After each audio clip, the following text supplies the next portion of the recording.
There's always the trouble when you get to the point where you follow a director like Yorgos Lanthimos back. I was aware of his work all the way back from his Dogtooth days, and was watching films like The Lobster. And so you see someone like that who has such a strange and anti-Hollywood sensibility to their storytelling style, and he became known in the last couple of years, particularly with his major successes, as being the weird, narrative subverting, tonally unusual director who you wouldn't quite know what to expect from him, but you kind of knew what you were not expecting, as it were.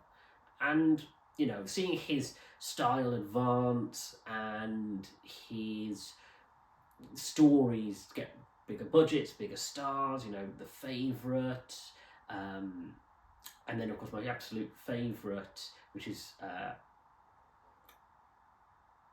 Poor Things, which I just absolutely love, and I think is just one of the best films of the past 5 years.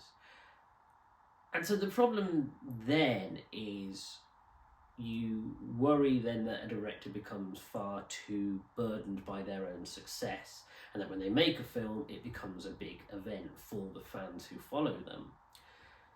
And so when you get to Bugonia, which is his fourth collaboration with Emma Stone, he's previously worked with Jesse Plemons as well, you feel like, okay, and it is an adaptation of an existing story, and you think there is a lot riding on this, and therefore, and because it's this sort of pseudo sci-fi, is this real, is this paranoia, in the style of a film like Bug, there is a lot of pressure on this film to meet the standards of the existing filmography. And I think that's where the trouble comes in, because one should go into a film with, you know, clear minds and just approach the film without context. But it is difficult.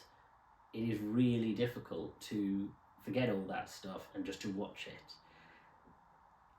And so when you watch it and you think, okay, it's a kidnapping story, it's a 1-on-1 / 2-on-1 character drama about the willpower of people, and it's about the environment and globalization and corporations having such a sort of negative effect on the natural world, and you think, okay, there's a lot of themes and ideas here.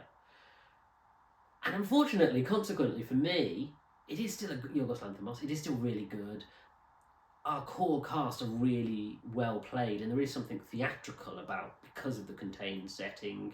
It still has that hint of humour to it, it still has those moments of pitch black dark humour, but ultimately, yeah, it is probably one of his weaker films that I've seen recently. It just doesn't, there's so much going on and there's so much expectation in terms of the payoff of the story, that when you get to the climax, one will either go, okay, I accept the ending, or I don't.